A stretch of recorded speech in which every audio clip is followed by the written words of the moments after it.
Horizon théosophique, conférence sur le thème « La naissance spirituelle ».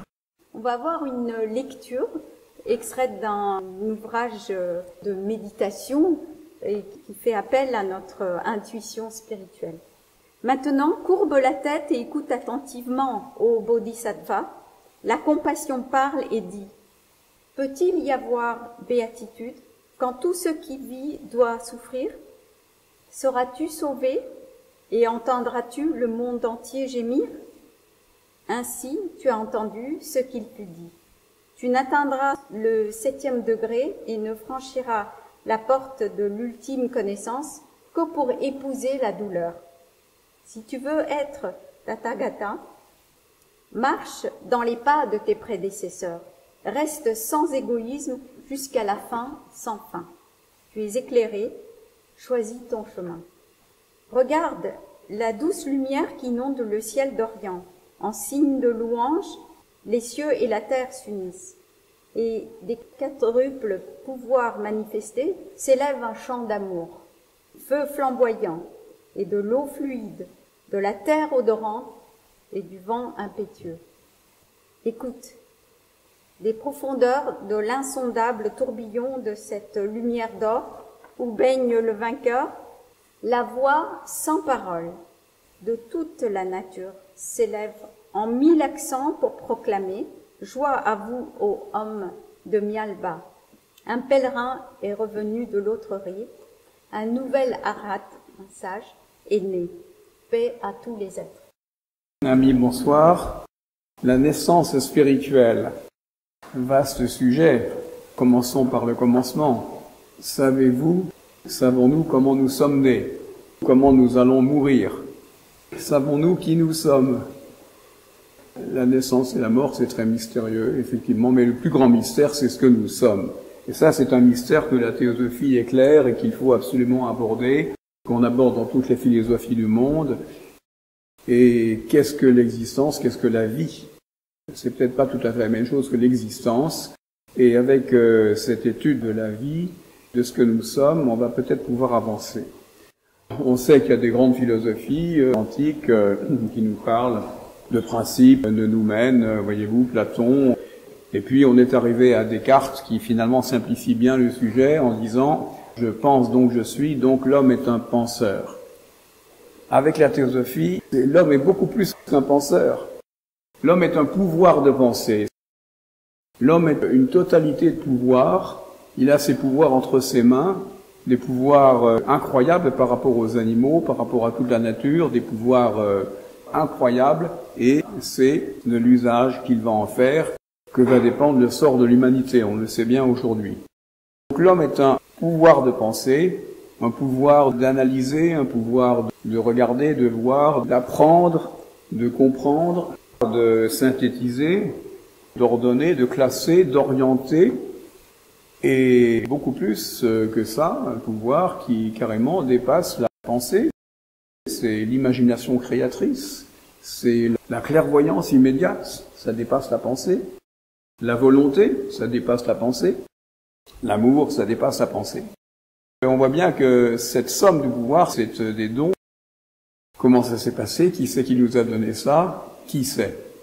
C'est pas Dieu, parce que Dieu, c'est un concept trop basique pour être pris à la lettre. Parce qu'avec tous les 100 millions de morts du XXe siècle, on peut pas dire que le bon Dieu nous ait beaucoup préservés de ses souffrances et de ces maux dus à l'homme. Avec la théosophie, il va falloir aller au-delà de ce Dieu, au-delà de cette pensée personnelle, égoïste, étroite. Donc il faut aller au-delà.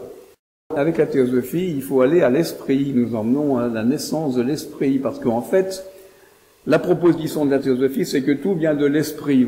La première chose qui arrive, qui émane, qui apparaît, c'est l'esprit. C'est en tout cas pas une personne qui a créé cet univers. Avec la théosophie, il faut partir de cette notion d'un esprit, d'un absolu, on va dire, puisqu'on peut pas en dire grand-chose. Ici, c'est une totalité manifestée par la nature tout entière, par l'univers tout entier. Donc, on va parler d'un absolu qui contient tout, qui englobe tout, qui se manifeste dans cette nature que nous connaissons. Cette nature, pour la théosophie, elle part d'une idéation cosmique. Après l'esprit, il y a dans l'immatériel, l'esprit c'est bien sûr quelque chose qui est immatériel, et c'est dans ce grand mental universel, cette idéation cosmique comme un plan, un programme incroyable, mais qu'on constate dans la nature, qui croît, qui s'épanouit, qui s'élargit, qui communique, qui interagit sans arrêt. Avec ce plan vont évoluer les vies, des vies unitaires, comme une parcellisation de cet esprit tout-puissant qui, de cette idéation cosmique, va se parcelliser dans toutes les vies, dans la vie de l'atome, la vie de la particule, de la molécule, de la plante, de l'animal, et enfin de l'homme. Cet esprit se manifeste ainsi, de façon glorieuse. Regardez les fleurs, les enfants, regardez la nature, c'est glorieux, c'est très beau, c'est vraiment très sérieux, et ça vaut la peine d'y attacher quelques instants. Dans l'homme, cela va culminer avec cette vie consciente. C'est-à-dire que là où l'électron, l'atome, la fleur sont conscients quelque part, puisqu'ils réagissent avec la nature, même le bois, si je verse de l'acide sur ce bois, il va réagir, il va fumer, donc c'est qu'il y a une conscience quelque part. Avec la théosophie, tout est conscient, mais au niveau de l'homme, c'est une soi-conscience. C'est très différent, c'est une conscience de sa situation, de ce qu'il est et de ce qu'il fait. Soi-conscience, c'est-à-dire conscience de ce qu'il est, de ce qu'il fait, y compris dans ses mobiles et dans ses pensées et dans ses pouvoirs. L'homme va être conscient de ses pensées et il faut absolument qu'il devienne conscient de ses pouvoirs. Pouvoir de soi-conscience, pouvoir de volonté, on l'a dit, pouvoir d'imagination créatrice, pouvoir de volonté et pouvoir d'aimer.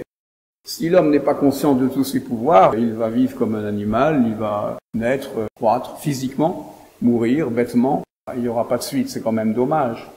La vie est quand même trop intelligente pour être abandonnée à des mécanismes animaux. Il faut s'en référer à cet esprit qui est à l'origine et qui veut en quelque sorte, enfin on le voit, il y a une volonté générale dans la nature, il y a une volonté de vivre. Pour la petite herbe qui perce le goudron, c'est quand même quelque chose qui est sérieux. Pour le papyrus qui monte à 1,50 m de haut sans dévier, c'est quand même incroyable. Pour le cèdre du Liban qui s'épanouit, pour les sycomores qui montent à 80 m de haut, comme on fait la sève pour monter à 80 m de haut, il n'y a pas de cœur pour battre et pour faire monter la sève.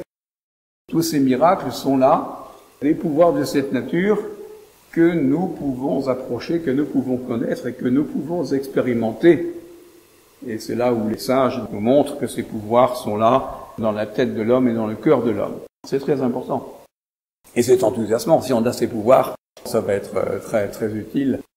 Pas tout à fait, parce qu'on va voir que, justement, ces pouvoirs ne sont pas au service de la petite personnalité. Ils sont au service de l'humanité. Alors ça change tout.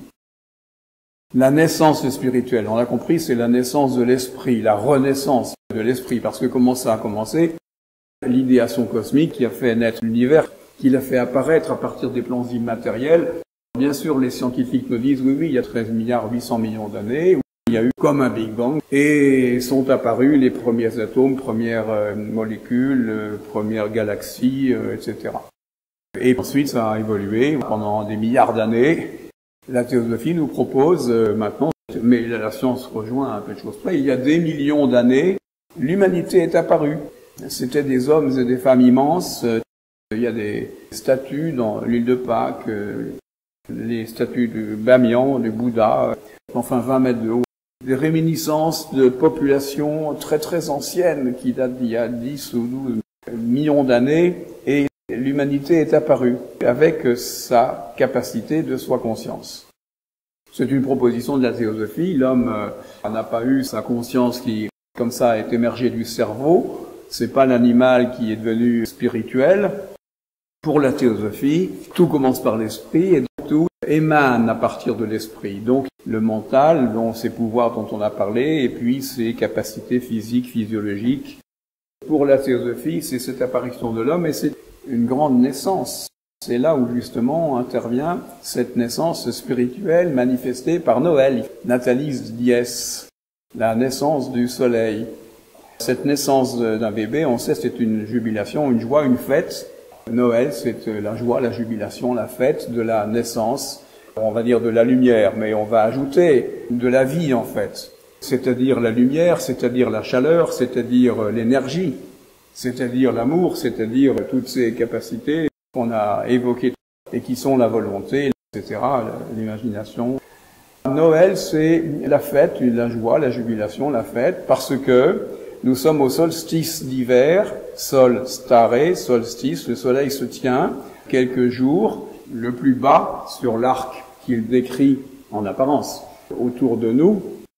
Le soleil s'était levé de plus en plus vers le sud-est, il se couchait de plus en plus vers le sud-ouest, l'arc était de plus en plus aplati, et maintenant, à partir du 25 décembre, cet arc va s'agrandir et le soleil va remonter au nord-est le matin et va se coucher plus au nord-ouest le soir. Et donc l'arc va grandir et à midi, on aura toujours le sud.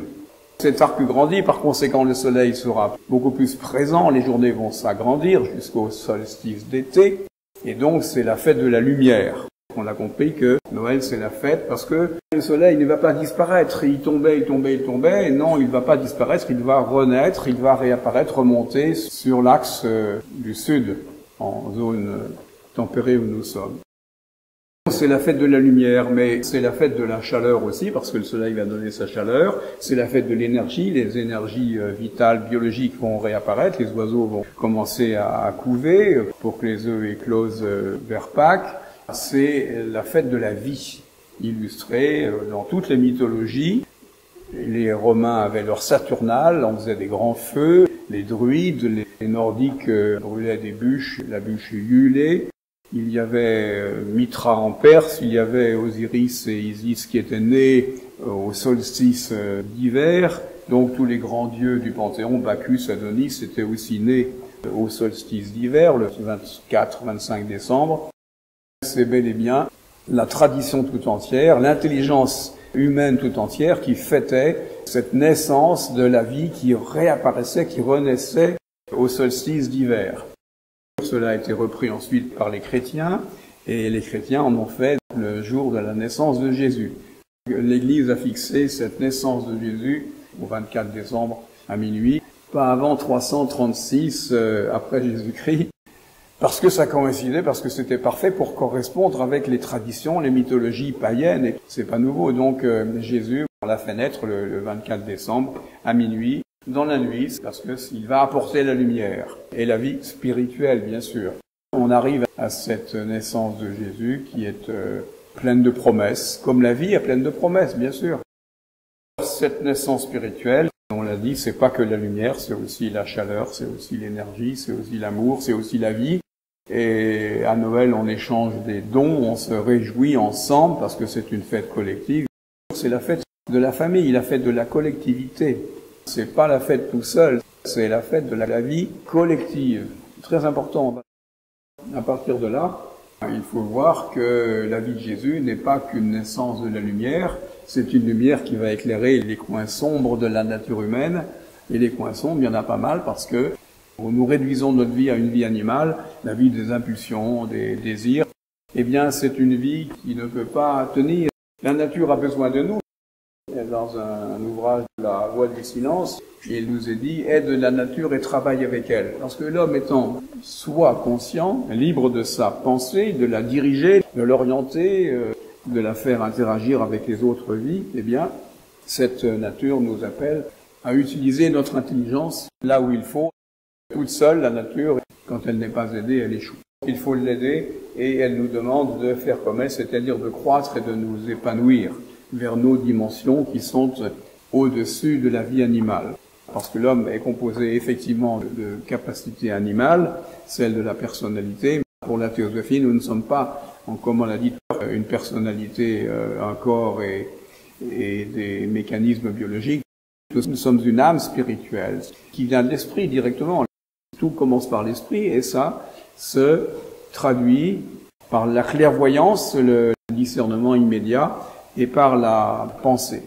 Ce sont l'esprit au sommet, la clairvoyance spirituelle immédiate, l'éclair de génie qui voit les choses, et puis le mental spirituel supérieur qui sont les trois constituants de notre âme, qui va de vie en vie, de corps en corps, d'existence en existence, accomplir un pèlerinage avec la théosophie, il faut présupposer la réincarnation.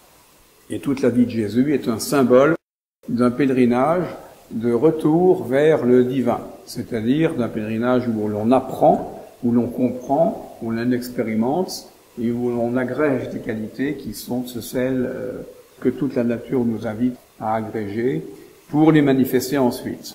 L'homme est une âme spirituelle en évolution dans des corps existentiels, si vous voulez, et à terme, d'une très grande durée, nous avons acquis une expérience et nous pouvons retourner vers le divin, vers une collectivité fraternelle, spirituelle, aimante, généreuse et glorieuse.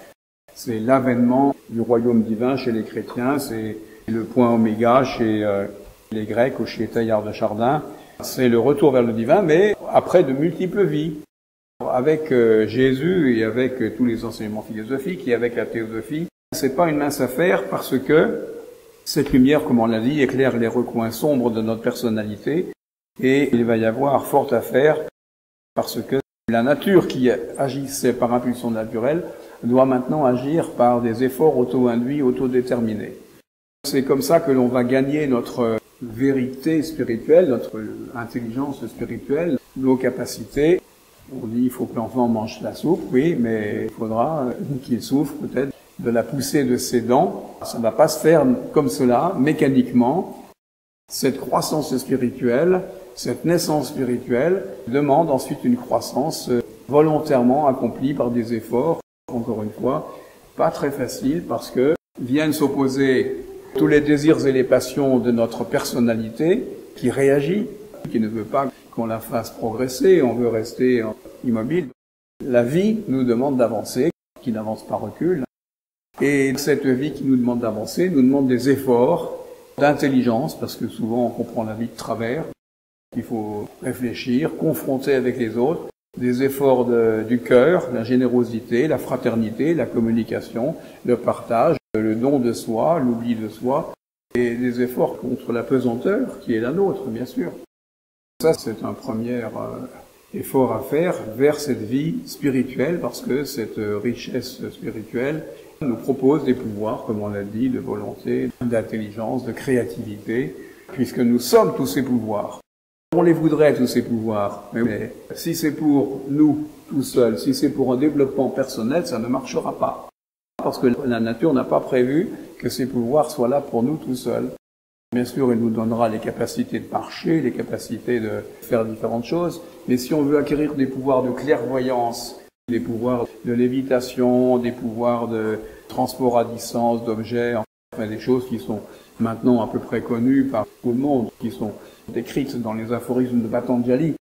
Le sage peut, avec la connaissance qu'il a de la nature, et par la force de sa pensée et de sa volonté, il peut faire ce qu'on appelle des prodiges.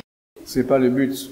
C'est pas ces pouvoirs qui sont à cultiver maintenant, c'est trop tôt. Nous sommes encore trop attachés à notre personnalité, trop égoïstes. C'est donc le but de la nature, c'est l'éveil de l'âme spirituelle, c'est-à-dire bien évidemment collective. C'est l'éveil de la fraternité, comme il a été dit tout à l'heure, l'éveil de l'amour, le don de soi, le partage et la croissance collective. Jésus est venu sauver les brebis perdues d'Israël. D'abord les brebis perdues. Parce qu'il s'agit d'arriver ensemble. Nous sommes un peu comme sur les pentes d'une immense montagne, avec toutes sortes de parcours possibles pour monter, mais le but c'est d'arriver là-haut ensemble. Tant qu'il y aura une brebis, une âme encore en bas, eh bien nous ne pourrons rien faire du tout. C'est l'évolution de toute l'humanité, y compris la plus misérable des créatures. Oui, il s'agit de toute l'humanité. Il n'y a pas de méchants pour la théosophie, il n'y a que des instructeurs. La théosophie dit que nous n'avons ni adversaires ni ennemis, nous n'avons que des instructeurs. C'est pas facile à accepter, mais c'est ça la vie spirituelle. C'est considérer l'ennemi comme une âme peut-être en perdition, peut-être en désarroi, mais une âme qu'il faut aider et instruire. C'est un radical changement d'optique par rapport à notre vie égoïste, on va dire personnelle, et bien sûr, un deuxième changement d'optique qui est la vie non pas individuelle mais collective. Il ne s'agit pas de nous, il s'agit de toute la famille humaine, toute entière, y compris les criminels. Il n'y a pas de séparation en théosophie, il n'y a pas de rejet, il n'y a pas de déchet, Comme derrière la Terre, il n'y a pas de déchets dans son circuit autour du Soleil, elle ne laisse pas de traces. Tout doit être réincorporé, recyclé, et en ce qui nous concerne, c'est la loi de la fraternité, la loi de l'amour, bien sûr. Puisque cette sève spirituelle qui nous irrigue tous et de laquelle nous originons, de laquelle nous tenons, cette sève est la même chez un criminel et chez un bon chrétien, chez un bon musulman, chez un bon matérialiste, c'est la même sève. C'est ça qui est intéressant, c'est cette sève qui nous anime et qui nous apporte, si on le veut bien, tous ces pouvoirs. Mais ces pouvoirs ne vont se révéler qu'à l'âme détachée de tout intérêt personnel. C'est difficile. Il faut attendre d'être complètement détaché de tout intérêt personnel pour commencer à percevoir ces pouvoirs. C'est la loi de la vie, parce que la vie exige de nous qu'il y ait un retour collectif vers le divin. La naissance spirituelle. On pourrait faire une parenthèse sur ce que c'est que le spirituel. On a vu là le contenu, l'amour, la lumière, la force, l'harmonie, la créativité, tout ça c'est du spirituel. Maintenant, du point de vue extérieur, qu'est-ce qui peut être spirituel? Est-ce que la science est spirituelle? Est-ce que l'art est spirituel? Qu'est-ce qui va nous permettre de dire qu'une chose est spirituelle ou pas, qu'une discipline est spirituelle? Ce sera évidemment la couleur qu'on va lui donner, le motif qu'on va lui donner, mais il y a quand même des critères intellectuels, des critères qu'on peut décrire. Le spirituel, c'est d'abord ce qui est universel. Comme on l'a vu, si on n'aime pas son ennemi, on n'est pas spirituel. Aimer l'ennemi, c'est de la vraie spiritualité, donc universel. Le spirituel, c'est ce qui est impersonnel. C'est pas du tout en rapport avec le personnel, mon petit moi, monsieur, madame. Avec Jung, on dirait ce qui est transpersonnel. Le soi, le self, comme dit saint Paul, ni juif, ni grec, ni homme, ni femme, c'est transpersonnel. Donc universel, impersonnel, éternel. Qui était vrai il y a 2000 ans, qui sera vrai dans 5000 ans. C'est ce qui est vraiment éternel. À ce moment-là, une discipline peut être spirituelle si elle souscrit à ces trois critères auxquels il faut ajouter, c'est ce qui est informel, c'est-à-dire essentiel. C'est pas sa forme qui compte, c'est ce qui l'habite, c'est son génie. Pour regarder une toile d'araignée éclairée par un rayon lumineux, c'est merveilleux, d'harmonie, de précision. Informel ou essentiel. Voilà, 4 critères de ce qui est spirituel. Toutes ces forces sont en nous, dans la mesure où nous sommes ouverts à l'universel, à l'impersonnel et à tout ce qui nous dépasse. Finalement, il faut se dépasser constamment, parce que si on ne se dépasse pas, on n'est pas digne d'acquérir ces pouvoirs. Ces pouvoirs, dans le cours de la vie, dans le cours de l'évolution, qui, comme on le voit, la civilisation, le progrès scientifique, la connaissance, eh bien, ces choses-là, ces pouvoirs nous seront donnés.